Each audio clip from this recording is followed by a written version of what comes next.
Welcome to the PCN Capitol Preview. I'm Larry Casper. The governor's energy plan is our topic today. You can join our discussion by calling us at 1-877-PA6-5001, or you can text us at 717-219-4001. But first, we're joined by Aliya Schneider from the Philadelphia Inquirer. Welcome. Thanks for having me. Aliya, you reported that the Scott Perry-Janelle Stelson race for Congress made it onto the red to blue list. What's the significance of that? Yeah, so the coveted red to blue list is basically a list of districts that the DCCC, which is a Democratic Congressional Campaign Committee, is pouring their resources into to try to flip blue. So these are Republican districts that Democrats believe they have a chance at flipping. And so if a candidate ends up on that list, that's definitely exciting for them because that means that they're going to get a boost in their campaign and that the establishment believes that they can actually win. So, Aliya, what are Democrats doing exactly to boost Janelle Stelson's chances in this race, which is District 10, by the way? Yes. So it's early to know for sure that, excuse me, it's early to know for sure the scope of what they're doing. But this is kind of where these super PACs come in. So there is a super PAC that is dedicated to electing Democrats to the House, and they have announced that they will be dedicating about $2.5 million into this race. And the DCCC also does allocate funding to red to blue list races, though they have not announced yet that they're sending money to this race. So it's kind of, we have to wait and see what they're actually going to do with this race specifically. But the Super PAC has said that we're going to spend this much money to help Janelle Stelson. And it's worth discussing, Aliya, just how voters are tending to consume information about elections these days. Because, of course, there's myriad ways to get your message out there. What do we know about what the Democrats will do? So the Democrats are really going hard against Scott Perry. So Congressman Scott Perry, the Republican who represents the district, was involved in kind of orchestrating the January 6th effort to overturn the 2020 election. So he personally urged lawmakers to throw out the electoral votes for Pennsylvania. He was kind of part of this plan to try to get Mike Pence, to throw out the states that were voting for Biden. And so Democrats are really going to attack Scott Perry on that. Mm-hmm. Also, reproductive rights. Scott Perry is a longtime supporter of the Life at Conception Act, which defines life at fertilization. And so, he's since said that he believes abortion rights should be up to the states. But regardless, Democrats just keep going hard at Scott Perry over reproductive rights, which is a hot topic right now. So overall, they're trying to convince voters that Scott Perry is too extreme for the district. Mm-hmm. So let's consider more, Aliya, just how people are getting news about this election. In other words, there's TV, obviously, and there are digital spots, too. So I'm wondering which is more effective, and the Democrats probably have some thoughts as to which form of communication is most effective.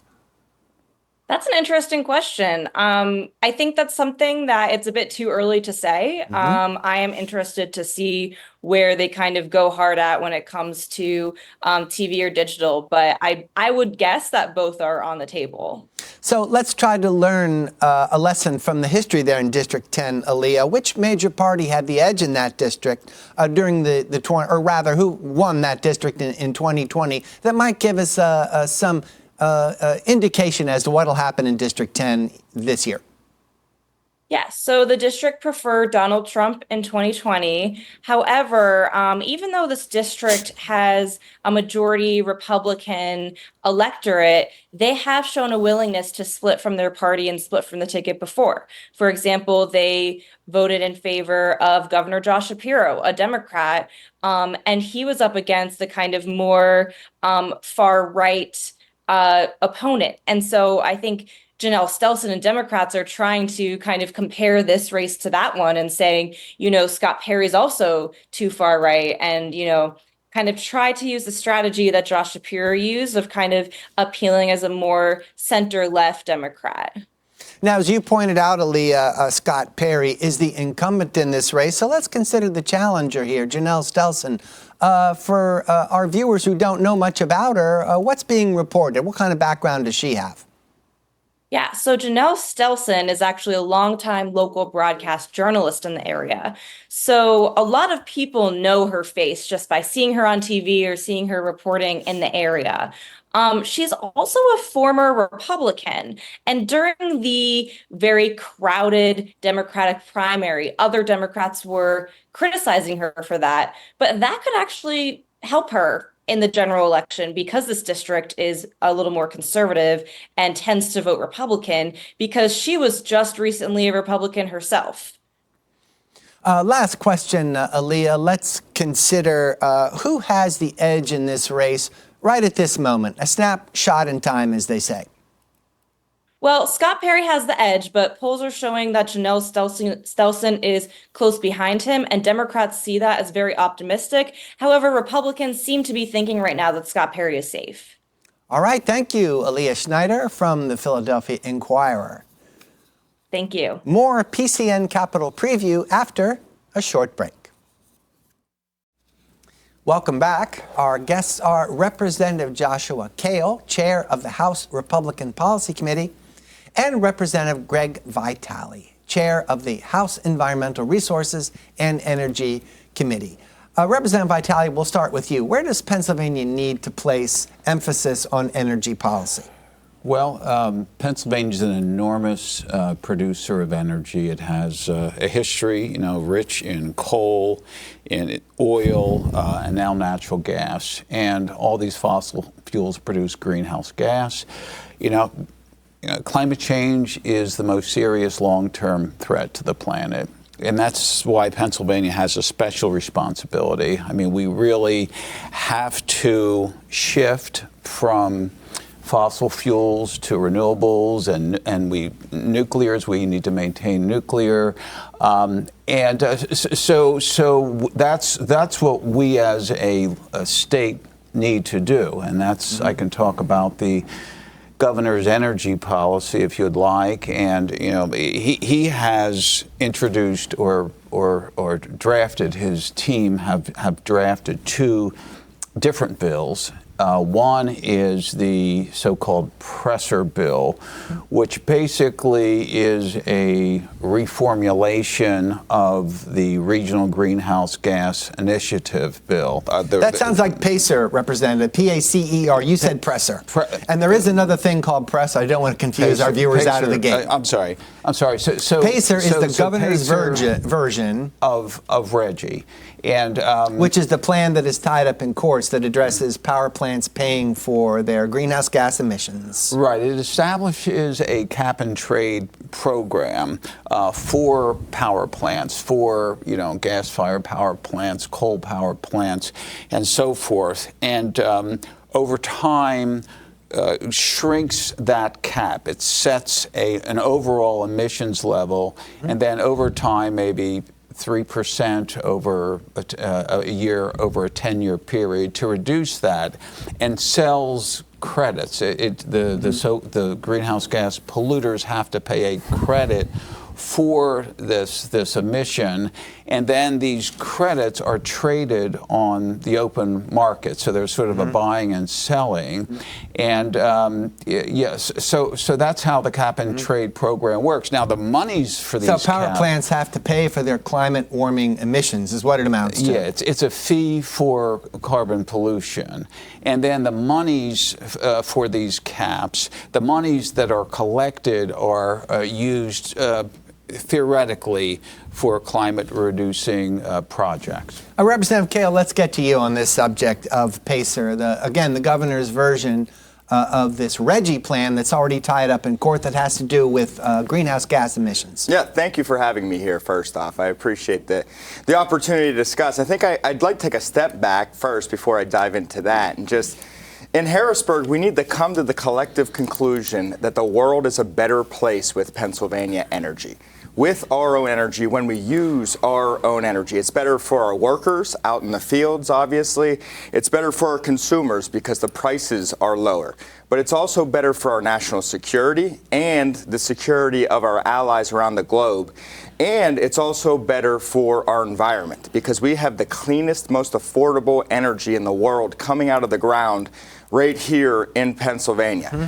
The problem that I see with plans like the governor's and also the Regional Greenhouse Gas Initiative before the governor is what we're really doing is hamstringing the cleanest manufacturers in the world. In manufacturing, energy cost is the number 2 cost in the total price of production. And when we artificially increase that cost, in a state where we have such abundance of energy, when we artificially increase that cost, manufacturers aren't going to come to Pennsylvania. So what does that mean? Does that mean that there's less pollution globally? No, it doesn't mean that. It means there's more because it gives demand for Chinese pollution overseas where there are no rules for carbon emissions. So if we really want to get serious about reducing carbon emissions, what we need to do is use Pennsylvania energy, the cleanest, most affordable, reliable energy source on the planet is right here in Pennsylvania, and we need to start making stuff here again. Because the major polluters in the world are going to keep doing what they're doing in China and India and Russia. And the only way we can reduce global emissions is if we start doing it here in Pennsylvania. And that's what we should be focused on. And that's how we should be coming together collectively to accomplish all of these goals. Representative Kail, before you go on, let's go back to my original question, which was how would you stack up energy policy in Pennsylvania in general now, PACER aside? How would you line up those priorities? So we need to stop hamstringing our own energy industries, and we need to celebrate, maximize, and get the most out of Pennsylvania energy, our own natural gas, our own coal, our own energy sources right here in Pennsylvania because we have the cleanest energy. It's good for our consumers. It'll give you a reliable grid, and it's also good for the environment. Well, the key thing, I think, is natural gas. It may be cleaner from a conventional pollutant perspective versus coal. But from a climate perspective, it is not clean. It is a pollutant. You know, natural gas pollutes in a number of different ways. First, when it's combusted to produce electricity, it produces CO2 and a lot of it. But also, and this makes it almost the equivalent of coal from a climate perspective, methane leakage. I mean, experts estimate that if your leakage level approaches, let's say, 1.5 or 2%. You mean leakage from the gas well? Leakage of that methane, unburnt. When you drill a well, when you transport it, put it into compressor stations, anywhere from when it comes out of the wellhead to the burner tip of your range at home, there's a leakage issue and a methane leakage issue, and that is a more powerful greenhouse gas than CO2. So first of all, it's a misnomer to say natural gas is clean from a climate perspective.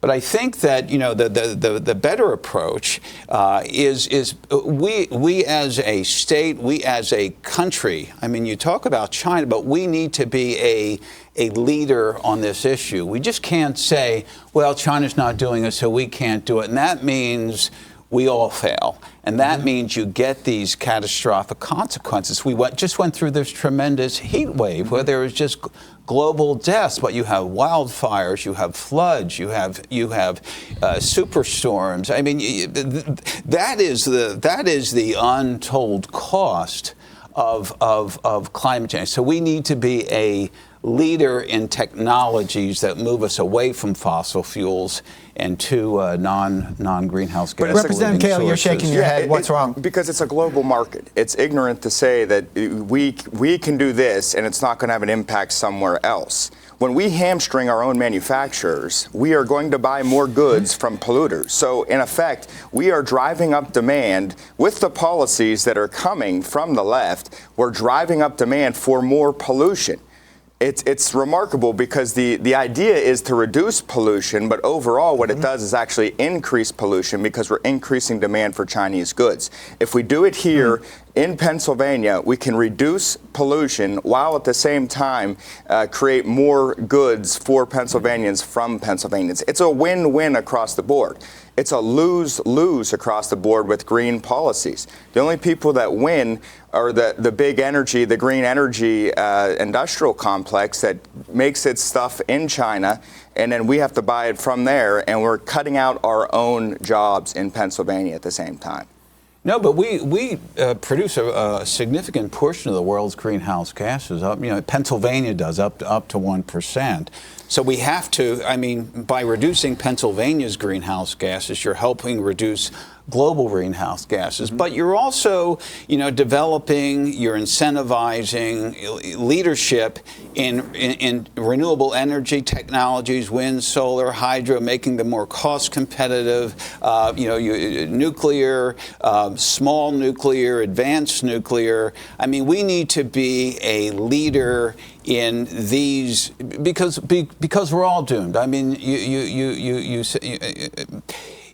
I think it is equally ignorant to say, well, China's not doing it, so we shouldn't do it either. I mean, we all are doomed if that attitude is taken. It sounds like Representative Vitali is taking a more global view and considering the whole globe. That's exactly what I'm saying. Is You're talking about China, though. You do consider the whole globe, because when we make it harder for our manufacturers to use clean energy to manufacture goods, what we're going to end up doing is buy more goods from China, because it is a global market. And so it's not like we're going to cut down demand on buying cell phones, which are made from plastic, which is made from petrochemical, which is derived out of the ground through natural gas. It's not like we're going to raise or lower demand for plastics or other goods like that. All we're doing is raising demand to buy those plastics from places that have no regulations whatsoever on pollution.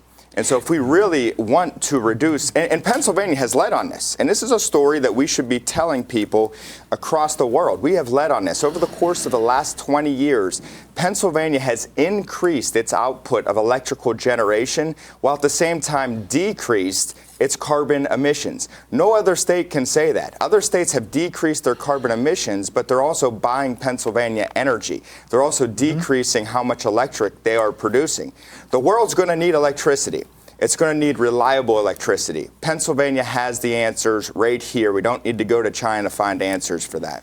Well, I think the thing is, I mean, Pennsylvania produces a pitifully small amount of its electricity by solar and wind. I think it's like less than 4%. You look at other states, like New Jersey has set a renewable portfolio standard of like 35%. I think New York State and they're realizing like that right now. They're on track to do that. They have legislation in place to get them there.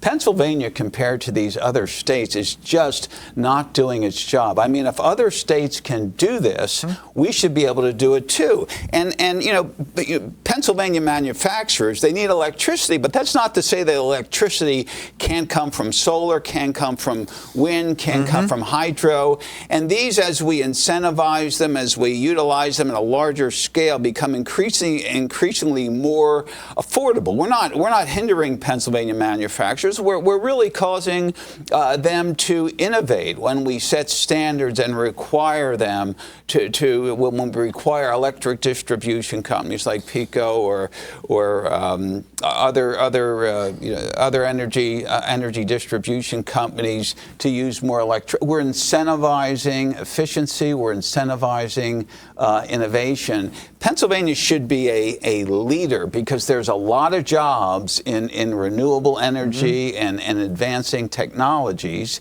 and we're really we're pitifully behind other states, and we should be a leader. Representative Kail, try to close us up on this subject, then I'm going to move us on.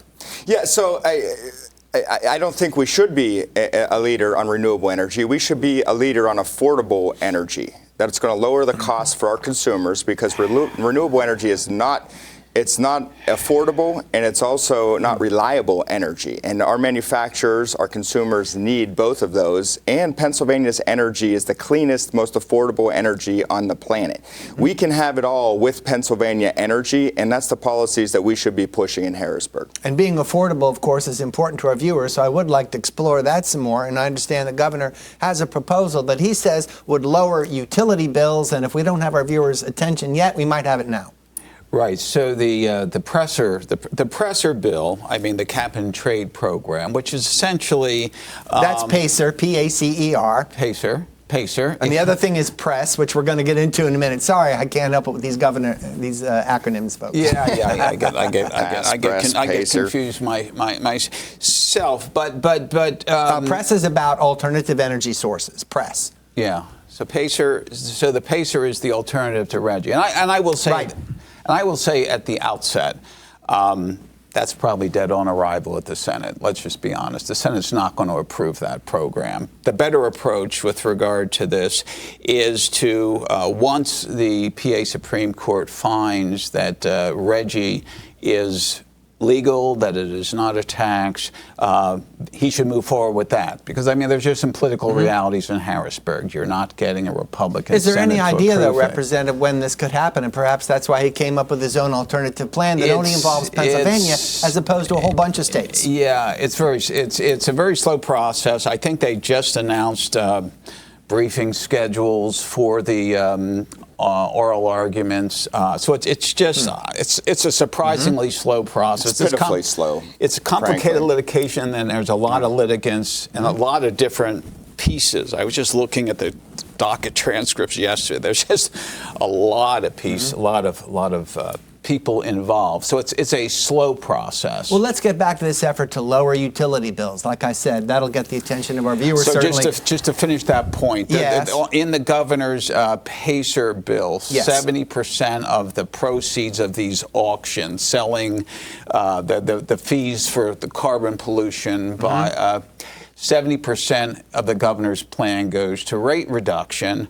I see. Which frankly, I don't support, because I think the modeling shows that a lot of the climate benefits, and that's in the end what PACERs should be about, the climate benefits, a lot comes from using that money in climate reduction projects. Yeah. And I think it makes it a little more politically feasible, but I'm not sure I totally agree with using all of that. And then an additional 10% goes to the LIHEAP, the Low-Income Energy Assistance Program. So you just have a lot of that money, which should be used for climate reduction goals, going to non-climate reduction purposes. When you look at these programs, and we saw what the Regional Greenhouse Gas Initiative and these other programs, PACE, PACER, however we want to call them. You were talking about RGGI, which is Reggie, sorry. Yeah, and I agree with the chairman that I don't believe this is going to go anywhere. I don't know that it would get out of the state house, let alone the state senate. But I think we need to take a step back and ask ourselves, why do we need all of these complicated setups and these different marketplaces and what's happening here when in Pennsylvania, without any type of interference, we have lowered the cost of energy through our own natural gas, and we've lowered emissions, and we've brought in hundreds of thousands of jobs and wealth for Pennsylvania. We need to celebrate, maximize our own resources. This idea that Harrisburg knows best and can dictate to the market what's going to happen is outrageous. So what are we doing, really? We're subsidizing foreign sources of energy so that we can have it here, and then we're charging the generators to subsidize more of that energy. It makes no sense at all. And we're not even getting into the idea of the carbon footprint of a solar panel, which is ridiculous. Because if you see how they're being made with coal coming from West Virginia or other parts of the United States, transported across the United States, going to China, burned in China to make these products, it's not green. It's not green at all. Our green policies are driving up emissions across the world because things are being made now more in China, Vietnam, Russia, and India. Well, again, the reason we need to move away from natural gas is because it is a serious climate pollutant, and Pennsylvania is a major greenhouse gas producer, and climate change has very real economic costs. I mean, you look at is the ski industry still exist in the Poconos? I mean that. But if we can't manufacture here, where are we going to manufacture? And you manufacturing. I mean, when you, for example, put up with solar panels on someone's roof, that's done with local labor. You can't export that to India. They are good U.S. jobs. The wind turbines are produced in Pennsylvania. These are just good Pennsylvania jobs. Being made by slave labor across the world. Not in Pennsylvania. Those solar panels they're are not slaves putting solar panels on their roofs. Gentlemen, try not to talk over each other. I'm sorry, that's right. I'm sorry, Mr. Chairman. But there isn't really.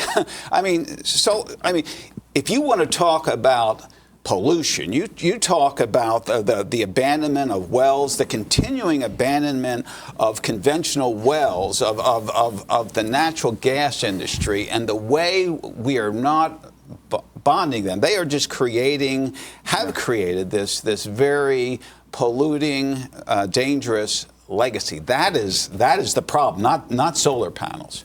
Representative Kail, 30 seconds, and then we're going to go to a break. Yeah, I just think we have to come to the realization that we need an energy policy that's grounded in reality. We can't just say more solar panels for us and not understand what the impact of that is, not just here, but across the globe. If we want to reduce reduction, we need Pennsylvania manufacturing using Pennsylvania energy. Representative Joshua Kail and Representative Greg Vitali, thank you very much. We're going to give you a break for just a minute while we look at program notes for PCN. On the issues has Dawn Keyser, Executive Director of the Pittsburgh Film Office, to talk about Pennsylvania's film tax credit. She'll be here on Wednesday at 7 p.m. She'll be followed by Representative Perry Warren on his bill that would ban live pigeon shoots in Pennsylvania. He's at 7:30 p.m. This Thursday, Journalist Roundtable has Jillian McGoldrick from the Philadelphia Inquirer, Jackson White from LNP and Lancaster Online, and John Cole from the PA Capitol Star. They'll be here Thursday at 7 p.m. Fans of our politics and policy coverage should sign up for PCN's newsletter, the PCN Capitol Review. There, you'll find highlights of the day's news along with links to live event coverage and PCN original shows. To subscribe, visit PCNTV.com. The public affairs coverage you watch on PCN TV is now free on the internet. Go to PCNTV.com and check out our streaming service, PCN Select. PCN is a 501c3 nonprofit television network that receives no government funding. We rely on viewers and donors like you to help PCN bring you everything Pennsylvania. To make a donation, visit PCNTV.com. Okay, gentlemen, let's get back to talking about energy here, and let's change the subject to something that we haven't acknowledged at all, is that there is some interest in these so-called hydrogen hubs. They're manufacturing plants for hydrogen, aren't they? And there's plans to build 2 of them. What do we know beyond that, Representative Vitali? Okay, so there's a lot of federal money that went out to incentivize different approaches to producing hydrogen. By way of background, hydrogen's being produced commercially right now. I mean, it's used in industry and so forth. The issue is not hydrogen production, but clean hydrogen production.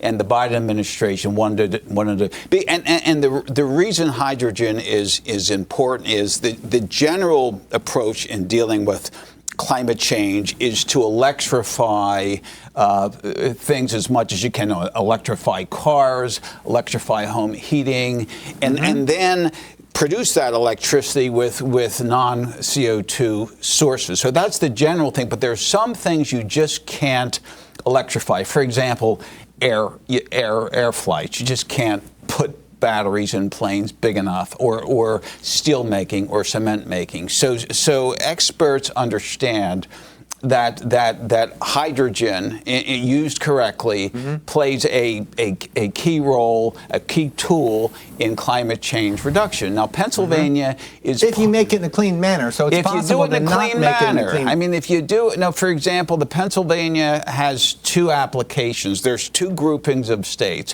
One on the eastern part of the state is the Mach 2 that uses nuclear and renewables as a fuel source. And then on the western part of the state, we are in a grouping of other states to the west of us that use natural gas as a feedstock to produce hydrogen. Now, the problem is with the natural gas, unless you capture the CO2. It's called carbon capture and sequestration. In other words, you burn the natural gas through a process called steam methane reform. You produce this hydrogen. And unless you capture the methane, which is very expensive to capture this carbon, it's very expensive, and it's not been proven at a commercial level yet. It could just serve to perpetuate fossil fuel usage without adequately addressing climate change. So, Representative Kail, what do you think about the state's foray into hydrogen? I'm supportive of the projects. It's going to be a lot of jobs. It's federal money coming in from the federal government. Is Pennsylvania putting any money into it? There is a some taxpayer money? Some tax credit programs that were there to try and incentivize it to come in. I do want to just take a note of our energy policy generally in the United States. We're chasing things, and Chairman Vitali said it in his comments. We're chasing unproven concepts, and we are wasting trillions of dollars investing in things that we don't know if they work. We don't know if they're ever going to work. We don't know a lot of times where this money is going.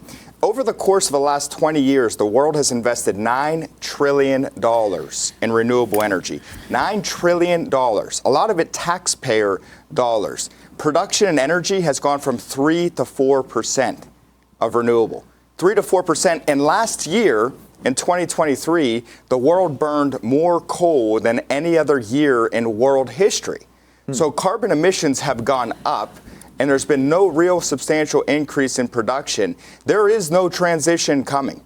There's a reformation in energy, sure. We can talk about carbon capture, we can talk about these other things, but this whole idea that everything's going to be lit by solar panels and windmills, that's just not realistic energy policy, and we are wasting trillions of dollars on it. We got to get back to the basics. We got to recognize that the world is a better place with Pennsylvania energy. And if we want to reduce emissions, we can do it here with our own energy and make goods in Pennsylvania, help our wage earners, and help our allies across the globe.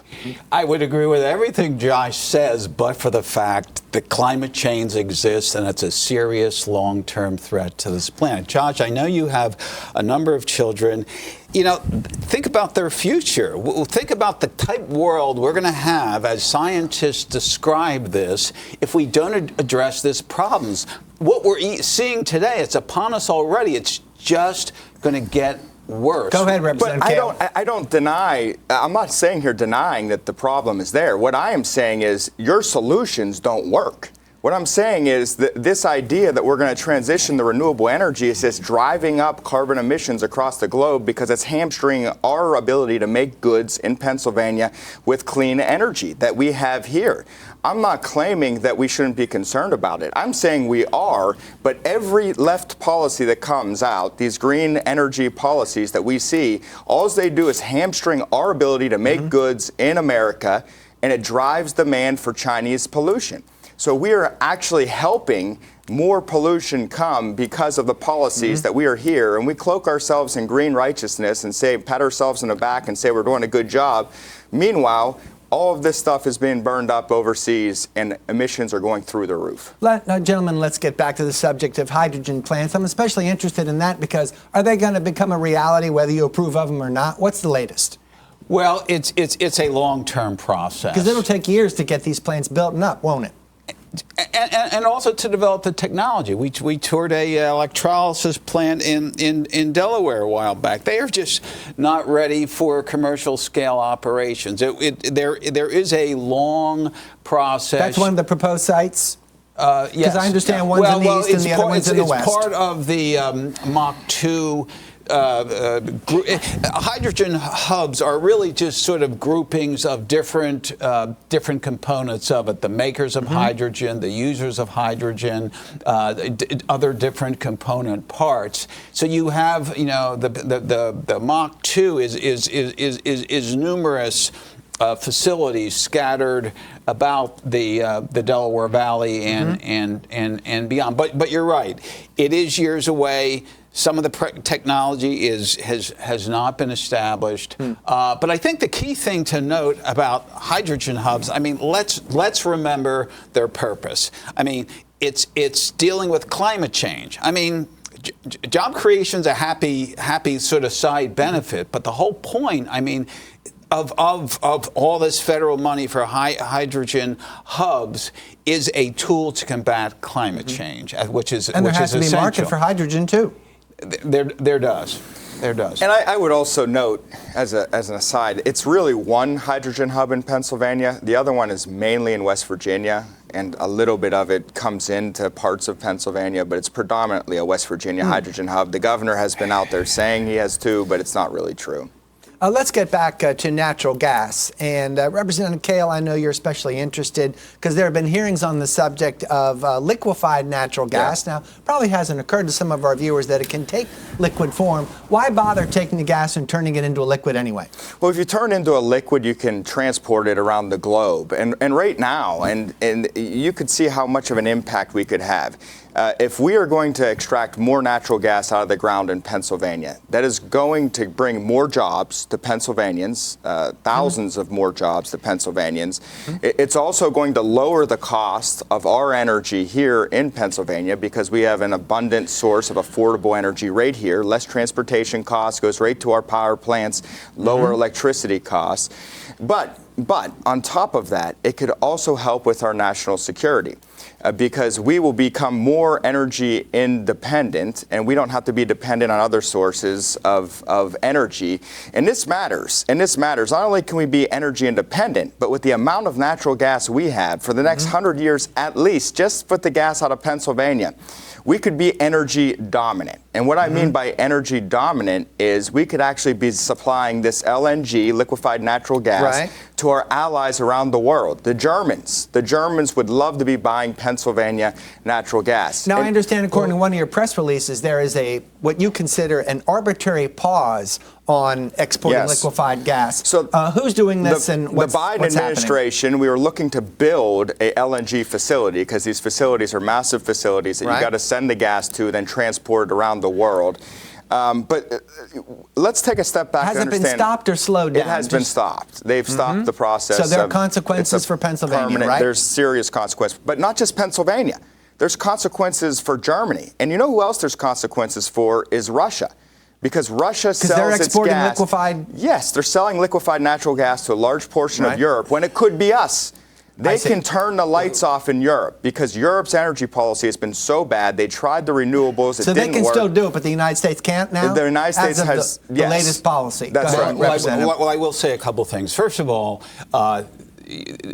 exporting natural gas will cause prices of natural gas in this state to be more expensive because it's a simple supply and demand thing. You're increasing the demand because now you have this global demand instead of how much are you sending out to the globe anyway, approximately? Yeah, I mean, if liquid natural gas terminals and their construction put a significant amount. So one, you're increasing the price domestically, but I think more importantly, when you create this infrastructure, which is designed to last for many decades, you're sort of baking in the use of fossil fuels for many decades, which we can't do with regard to for climate change purposes. But I think, and there's a proposal on the way that's been affected by the pause you mentioned with regard to Philadelphia, which is a particularly bad idea for a number of reasons. One, these things have the potential to explode and causing catastrophic consequences, and you really shouldn't be building liquid natural gas terminals around population centers. Representative Kail, what do you Yeah. think about this argument about supply and demand? If we're exporting a lot of natural gas, then there's less for Pennsylvanians, therefore it might cost more. At a glance, it seems to be It's correct. completely untrue because we could extract so much more gas than we are right now in Pennsylvania. There's only so So we many. could step up Which production. would, which would lower the price even more for Pennsylvanians. We could step up production in Pennsylvania. And right now, just to get the volume of this, we could export enough natural gas into places like Germany and around the globe that would have the equivalency of reducing carbon emissions of putting a solar panel on every person's home and transitioning every vehicle in the United States to an electric vehicle. Our natural gas is so much cleaner than what they're using in Russia and India and China and what they're supplying to Europe that it would have such a significant reduction in carbon emissions. We need energy policies that are grounded in reality. We need proven energy sources that can bring us affordable and reliable energy that are also clean. We need Did you technologies say one country's that use natural our gas good. is cleaner than another? Yes. Russia's natural gas is something like 40% less clean than the United States. This has to particularly do with the way Pennsylvania. they process it or what comes out of the It earth? has to do with what comes out of the earth and how they process it as well. And Pennsylvania has the cleanest natural gas on the planet. It's right here. We have the answer to these problems here. We don't need to go to China. But you don't have the answer to climate change because you're not going to get scientists tell us you have to get the carbon neutrality by mid-century to avoid the worst effects of climate change, and you're not getting the carbon neutrality by business as usual with natural gas. Again, natural gas not only does it reduce CO2 into the atmosphere when it's burned, but it also has the methane leakage issue. I think the cleanliness issue you're talking about, and this is the first time I've heard it, the cleanliness, I would doubt, relates to the CO2 emissions. It 40%. probably goes to the particulate matter issues, the conventional air pollution issues. But we have to shift from fossil fuels to renewables, to nuclear, to wind, to solar, to hydro. That's how you deal with this impending climate disaster. Gentlemen, every time we reach an impasse, I'm going to try to change the subject on you. Can I So this is no exception. Okay. No, sir. Please, All right. let's move on to electric vehicles. Let's talk about those because, after all of us are seeing more electric vehicles on the road every day. So what's the update on how Pennsylvania is supporting these vehicles with infrastructure, charging stations, and whatever else they might need? Tell me briefly, Representative Kail, I'll give the question to you. We only have about 10 minutes left. Keep that in mind. If the market dictates buying of more electric vehicles, so be it. The footprint, the carbon footprint of an electric vehicle is not less than a normal vehicle, and it's more of a novelty item at this point in time. Now, that could change over time. Technologies can change. But this idea that the electric vehicle is the future, I don't think it is. I think it's an industry that's been built off of a tax credit, and it's being dictated. Well, regardless of that opinion, Representative Kail, what's the state doing right now to support these vehicles? Because I know they're doing something. There's been a lot of talk about getting electric stations up, but for some reason, the government has not been able to really put any in any substantial way, both at the federal level and at the state level. I just, when the government gets involved in these types of projects and tries dictating to the market what it should and shouldn't be doing, you end up with situations like this where a few people make a ton of money and the taxpayers end up getting fleeced. Representative, I think President Biden, to his effect, and his Inflation Reduction Act and other federal legislation, has given a lot of money to states to do this, to install charging stations. And I'm not an expert on this, but I've been reading press releases from the governor about these charging stations being installed here and these charging stations being installed there. It has happened. It needs to continue to happen. Again, we have to transition away from fossil fuels to electric vehicles. what about electric vehicle drivers paying fees to use the road? What's happening there? Okay, there is legislation bouncing around the legislature. There's a bill by Senator Rothman on the Republican side that would increase EV fees. My own feeling is, and there's talk about that in the House. We're going to run it. We're not going to run it. Don't know where it is. But my own feeling is, I think that EV owners pay a premium to do the socially responsible thing, and I don't support things that would disincentivize them doing that, because the main value of EV vehicles is they're not increasing the social cost of carbon. They're not putting more carbon into the air, and they're saving society that cost of the carbon. So because they are giving society that benefit of not putting CO2 into the air, I think that activity should be incentivized, and I don't support fees for increased registration fees for EV vehicles. Representative Kail, didn't you say a minute ago that electric vehicles put down the same carbon footprint as a fossil fuel? How is that possible? Explain. Well, because when you plug your electric vehicle in, that energy is being generated from a power plant that is emitting carbon. When you build these batteries, when you mine these batteries, when they come from places overseas that have no regulations, when the manufacturing is done overseas with no regulations, you end up emitting a ton of carbon. Look, this idea that people that use our roads, that drive on our roads with heavier vehicles, don't have to pay the same thing as everybody else does, I think it's outrageous. And people that have electric vehicles ought to pay into our transportation costs in some way or sense. But this talk about what we're doing, how we're transitioning, I think it's important to take a step back and realize that, you know, in the mid to late 70s, Jimmy Carter put solar panels on the White House. And we still don't have the technology there to generate enough energy with these solar panels. We have been using this technology for decades. It has been subsidized by the government. It has been researched. There's been technology attempted with it, and it hasn't worked. It's not going to work. We need to look at this problem from the standpoint of reality.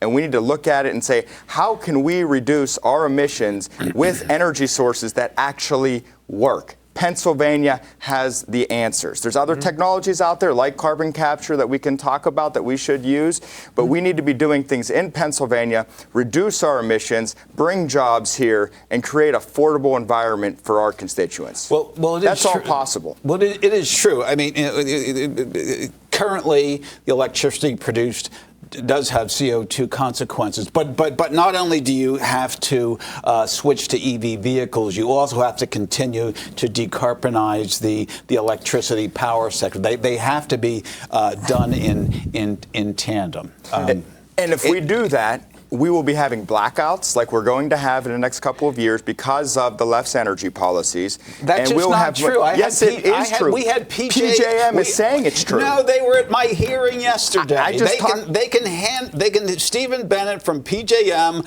testified at my hearing on the press legislation yesterday. Can we save this clip and keep it for a couple years? This is not an Gentlemen, this is not an issue. So when the lights go off, people know what happened. Allow me to rein you in one more time, because the time on our show is limited, so we only have about 3 minutes left. So let's try to tell our viewers about legislation that's out there right now that might be considered in the coming weeks, because after all, we have a state budget coming up, and maybe that will apply some pressure to some energy issues that are in the form of legislation right now. Try to tell me briefly, Mr. Chairman. Well, there's a community solar bill out there that passed the House and is over in the Senate. That strikes me. That would allow the third parties to put smaller arrays of solar panels that electric customers can buy into. Maybe they don't have the room on their own roofs to put panels up themselves. That is out there. That strikes me as something that might be subject to a trade that's supported by labor.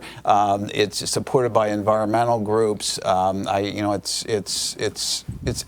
something that's out there. I think that I'd like to see in the next week or two get done. Representative Kail, about 1 minute, please. Yep. So I think the most important thing that we could be driving right now as far as agenda items coming out of the state Senate is permitting reform. If we really want to get the most out of Pennsylvania energy, we need to be able to permit things quicker so that we can extract more energy out of the ground, reduce our emissions, bring jobs, and help our consumers. So Josh Shapiro has put in his budget proposal 40 new positions for permitting. And I encourage Josh and other Republicans to support these positions, because you can't complain that permits aren't being turned around enough if you're not going to support the staffing to do it. Our guests have been Representative Joshua Kail, chair of the House Republican Policy Committee, And Greg Vitali is the chairman of the Environmental Resources Committee. Thanks very much, gentlemen. And now we're going to go to an interview that PCN's Ellen France did with Representative Joe McAndrew about car seats for children. Welcome to our program. The House recently passed your bill on car safety for children. Can you tell us about this bill? Yes. So overall, right now in Pennsylvania, we have a loophole that if a vehicle is over 7,000 pounds, they don't need to meet the standards for child safety restraints within that vehicle if the child is under 8 years of age.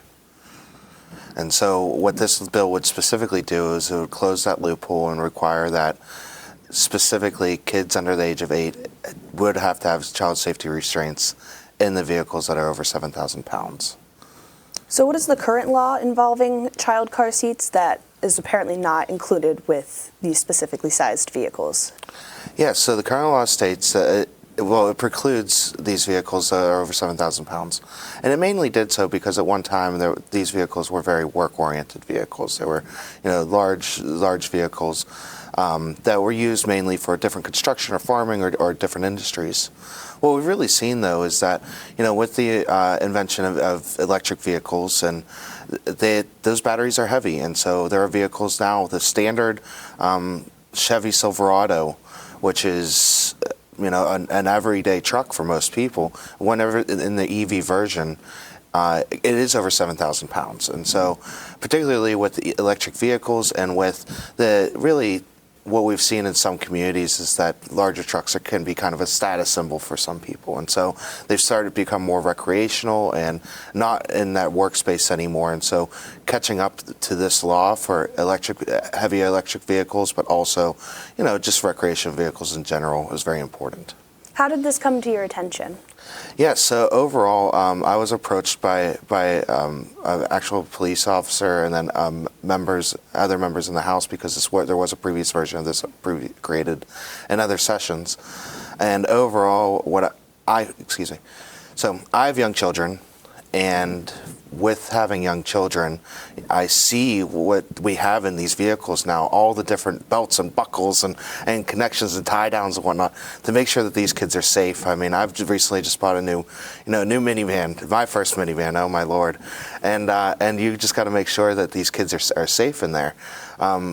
Learning and finding out that this isn't required by law in some vehicles was actually quite shocking to me. It's not a huge change, I don't think, but it's one that would make kids safer on the road. You mentioned that they initially did not include this in the law for car seats for children in the state because, work trucks aren't meant to carry children and to drive children around. And I know people like Representative Aaron Bernstein, that was his main opposition to the bill. What are your thoughts on that argument? I mean, overall, we're just seeing heavier vehicles on the road. At one time, that might have been the case, the F-250 or 350 or different versions of a vehicle. Yes, they were used mainly for construction or farming and whatnot. But what we have seen is as we've had new vehicles come off the line, specifically, again, I'm repeating this, but EVs and whatnot, they are just heavier vehicles because those batteries are heavy.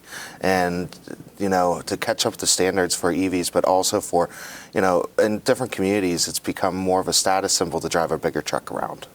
You go into different parts of Pennsylvania, and there's some people that want to drive a bigger truck because that's what they want to do. And if that is the case, that's fine. But we have to make sure kids are safe in these vehicles. I mean, that's the priority here, is that child safety on the roads is paramount to wanting to have a nice car that you're driving around. What was the process like of getting this bill passed? Did you hold any hearings or anything? We did not hold any hearings, but I serve on the Transportation Committee. I'm very involved in the transportation space, particularly in my role from Allegheny County. I want to make sure that I'm as present as possible within that committee and up to date on these types of laws. And so we did not do a hearing, but the Transportation Committee did run the bill, and then it did go to the House floor where we did see bipartisan support of the bill. Have you heard any reactions from stakeholders at all, like pediatricians or child safety advocates? No, overall, I mean, from the most part, I think that everybody has been really on board with the idea that this is a necessary loophole that we need to close.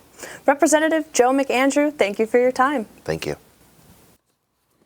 Thanks to Ellen for that report. Before we go, here's a reminder for you. On the Issues has Dawn Keyser, Executive Director of the Pittsburgh Film Office, to talk about Pennsylvania's film tax credit. She'll be here on Wednesday at 7 p.m.